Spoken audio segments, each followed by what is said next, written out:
What's going on YouTube? Today we're going to talk about signature evasion techniques. Now it's very much different from sandbox evasion techniques, which we also covered in the last video. Now signature evasion techniques is a room that follows another room or the previous room called obfuscation techniques. So if you are attempting signature evasion for the first time, I suggest you to go back and attempt obfuscation techniques and principles. In the obfuscation techniques and the principles, you understand the basics on how the software is protected and how malware or how malware developers obfuscate their malicious code. So as we mentioned, obfuscation is used to protect intellectual property of a code or to evade antivirus signatures. There are many techniques for obfuscation we talked about in the previous video. So we talked about let's see here, code structure, changing the code structure, adding junk code, changing object names, changing the compilation mode, and also we talked about the difference between the compiled and interpreted languages and when we are changing object names. We also talked about how we can split and merge variables at the same time protecting identifiable information in the code to completely obfuscate it. Now we're going to take this knowledge and apply it to what we call the signature evasion. So signature evasion is a process. Let's first define signature evasion. So signature evasion is a process where we detect a certain bad code, okay, in a binary or an executable file. It could be a script, okay, and then we try to hide this code or obfuscate it. This way, if we are able to hide this code or obfuscate it, we are going to evade the antivirus signatures. So before we evade the antivirus signature, we have to spot the signature. That's what we mean by saying signature identification. First, we have to identify the signature. So before we jump into breaking signatures, we need to understand and identify what are we looking for. So as you know, guys, signatures are used by antivirus engines to track and identify possible suspicious or malicious programs. Okay. Now when we identify signature, we can do that either manually, which I don't prefer, or we can do that automatically, which is the way to go. First, we have to identify the signature. Basically, what we do, we employ an iterative process to determine what byte a signature starts at. So this is the code, okay? We're going to find out at which byte, okay, which byte the signature starts. So it could be here. And after identify at which byte, okay, we're going to hide the signature, or we're going to apply obfuscation principles on the signature. This is how we evade antivirus signatures completely without any bullshit methods. We have to spot the signature and then obfuscate it. So let's now apply or go over applying obfuscation principles on signatures. So we have two methods. We have splitting or merging objects. We talked about this. We can apply this to the signature, or we can hide the identifiable information, if identifiable. Oh, I think I made a mistake. So let me call it ID. Hide the ID. We hide identifiable information in the code. So first, let's go over signature identification. What are the current available tools to identify signatures, and how, after identifying signatures, how we're going to obfuscate it. So for example, one of the tools to identify signatures is, the first thing is, let's see here, let's take the color. Okay, so we have threat check. Okay, threat check is part of defender check and is the most widely used, reliable of all the tools. So basically it can identify possible signatures based on antivirus engines. It runs several antivirus engines against the binary. And what it's doing actually, it's going to split the binary. Okay, so there is that concept, guys. Let me explain this before we jump into the practical scenario. There is that concept where we split the binary. Okay, so for example, say we have a binary here. Okay, call it m.exe. The binary size, say it is, I don't know, 102 kilobyte, right? So in order, how these tools work, threat check and other tools to identify the signature, what they would do, they would first break the binary or break the size of the binary into a half. So basically, not necessarily half, but what's going to happen, it breaks the bytes. Okay, so basically we can first, it is 102 kilobytes, it can become 99 kilobytes. After doing the first split by threat check, it's going to check if it is able to catch the signature. Okay, so what threat check does, it runs the first antivirus check on the first version of the binary, of the split binary. If an alert is raised, it means the signature is found here. Then it is not, if it is not, it's then going to split it again to maybe 95. And it's going to keep splitting in an iterative manner. So by recursively splitting a compiled binary this way, maybe in half, maybe in less, and we test it, we can get a rough estimate of a byte range to investigate further. So ideally, after we split the binary, okay, let's say we split the binary into 99 kilobytes, okay, then we can move this binary to a development machine, or we can run antivirus check against the binary. If an alert appears, okay, we can then move to the other parts here of the split binary and split it again. So here we have an alert. Okay, we now know that this version is malicious. We can keep splitting until an alert, until there are no alerts anymore. That's how we know that the last version of this binary is clean to run and is able to evade signatures. So we continue these patterns until we cannot determine where to go. So normally this happens at the kilobyte range.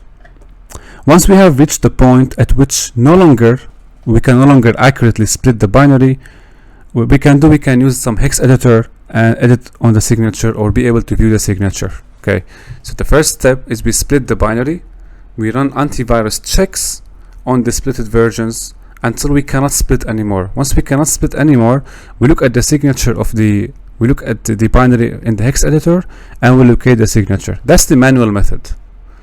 Fortunately, when we use a threat check and other automated tools, the tool will do all of that in the background. Okay, and at the end will give us at which byte the signature exists or stored. So let's do that in action in the attached machine. So let me bring the attached machine.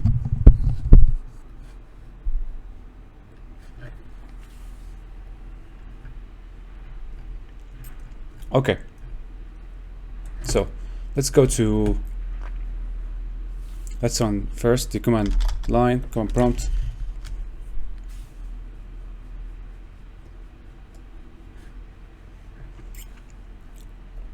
Yeah, forget about this. Let's run it under the normal regular user. Okay, view font. Oh, this is too big, right?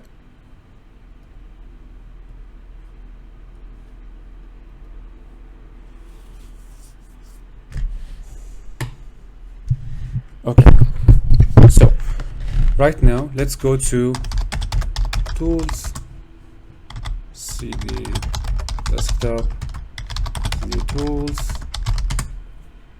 All right, so as you can see, we have two tools. We have threat check and we have AMSI trigger. Okay, these two tools can be used against any binary to do the splitting and identify the signature and the bytes where it exists, so we can find out where to apply the obfuscation principles and be able to evade the antivirus. Okay, so the first thing we will do, guys, in the task attached in the question here, let's take a look at the question. So at what offset was the end of bad bytes for the file? So we have to run the signature identification tool on this binary. Okay, let's do that. So let's go to, let's first run thread check. We can run both, but in the task here to get the flag, we have to run thread check.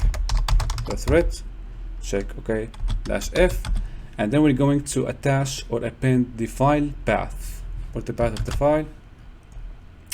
And after appending the path of the file, we're going to choose the engine, -e. We have two engines. We have AMSI, the anti-malware scanner interface, and we have Windows Defender. Okay, so we're going in this task to choose Windows Defender.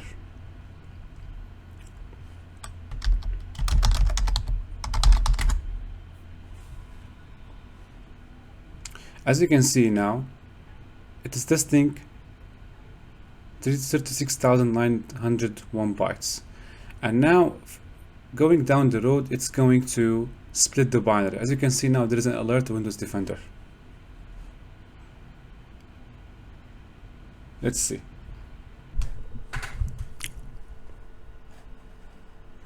So as you can see here, guys, that after splitting the binary multiple times, okay, we stopped at this byte, okay, and we identified end of bad bytes at offset C544, which means at offset C544 the signature has been found, and this is the signature.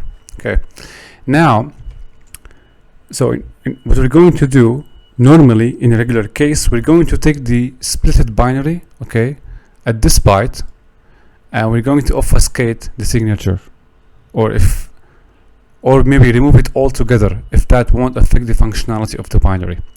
Now let's go back to the question here. At what offset was the end of bad bytes for the file? This is the offset, C544. And this is the answer for this question. Now, to get back to the previous task, which actually made me kind of confused. Here, we have to find out at what is the first detected byte. So the first detected byte is this one, 50 or 50,500. But this is in bytes, so we have to round this, okay, to kilobytes. So what we can do here, we can say 550.550, and we submit. But unfortunately, this is not the correct answer. I tried multiple times, multiple conversion methods, multiple rounding methods, but it did not work. So if you have an idea, guys, what is the answer to this question, or how we can find out the answer, feel free to put it down in the comments section. Okay, so task 4. So in task 4, we're given a code here. Okay, we have to obfuscate the code. Now the method to obfuscate the code is to use the splitting and merging obfuscation methods, which we learned in the obfuscation principle room. So what we're going to do here, we're going to keep everything as is, just we're going to split the value here to be stored in multiple variables. And multiple variables will be the same, which is BOF. So BOF will store the values here, but not only at one time, it's going to be splitted and merged. And we're going to change the variable name here, A, and we're going to change the MSI scan buffer. That's how we obfuscate this code. And here we are not doing anything new, guys. We're just applying the obfuscation principles we learned in the last room. So to do that, let's now go back to the machine. Let's see here. So this is the machine. Going to close this one. I'm going to keep it open, and then we're going to open PowerShell editor.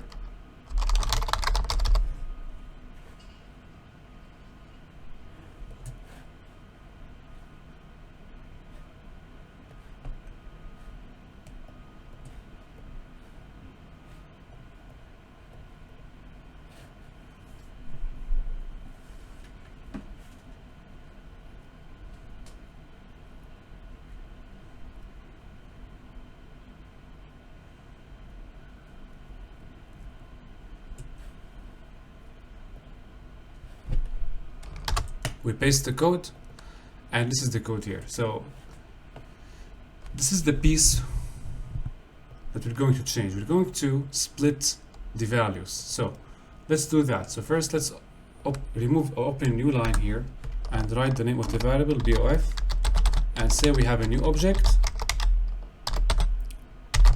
byte, and we're going to split this into 6.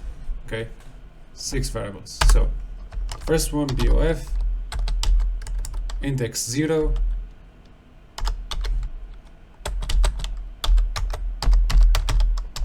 unit 32, and then comes the first value, which is 0B8.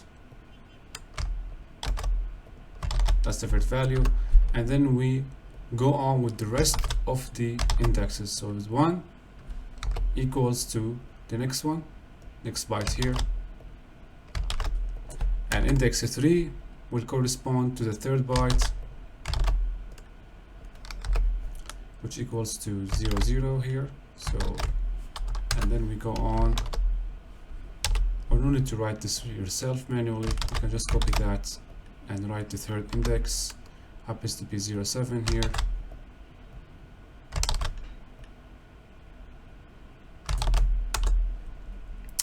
And then it comes to the 5th index, and it corresponds to this byte.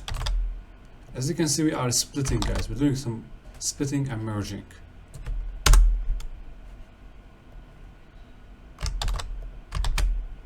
Here 5 and C3. Okay, I'm going to remove this one, no need for that anymore. And now we splitted the buffer, as you can see here. 1, 2, 3, 4, 5, 6. 6 elements, but the same object. That's how we don't affect the functionality. Now, another thing we have to change, which is the name of the variable that holds the MSI scan buffer. It's going to make this say SPD, and here we have to change this, by the way. So what we're going to do, we're going to split the name of the or the value. The value is MSI scan buffer. We're going to apply concatenation as we learned in the previous video.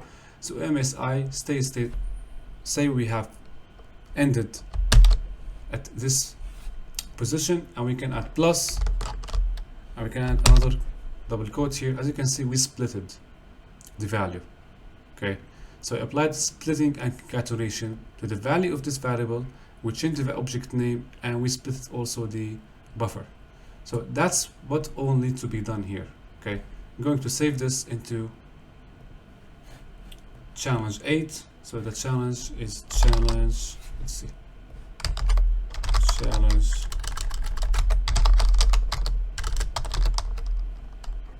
1. Going to save that at the desktop, and then we're going to open the browser, navigate over the script, choose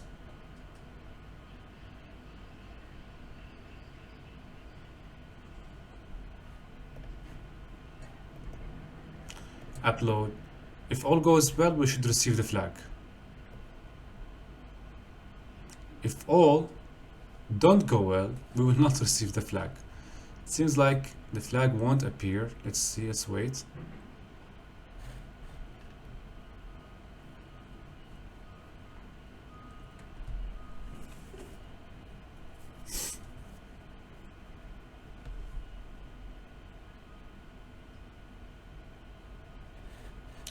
Okay, it seems like it doesn't work. Let's go back. So here maybe we have to change the method definition. So instead of double quotes, let's put at single quote, and here we close this with at and or single quotes and then at. Okay, and to make this recognized, so basically we have to add the character set after the kernel. So let's remove the single quotes here, and we add the character set.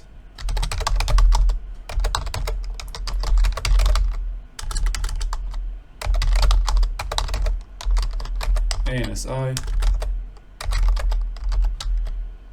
and then we have to also put the spelling to be true, or the exact spelling of the objects to be true. And the last thing we need to do is to set the error or the last error to be true. We want this script to be able to handle the variable names and the changes we have introduced to the code, right? That's why we're doing this. True. Nothing will be changed here. And the same, we will add the character set.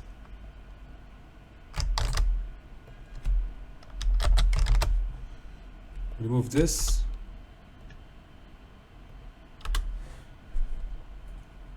Static extern get handle string. Okay, so we'll add DL here.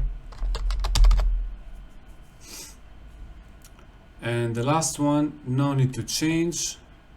Okay, let's save that. Let's remove these first. So save this as is, and we go back, upload one more time. Cannot be accessed. Refresh.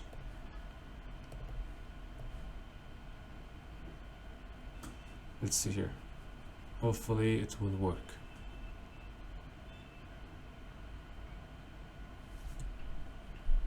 And as you can see, this is the flag.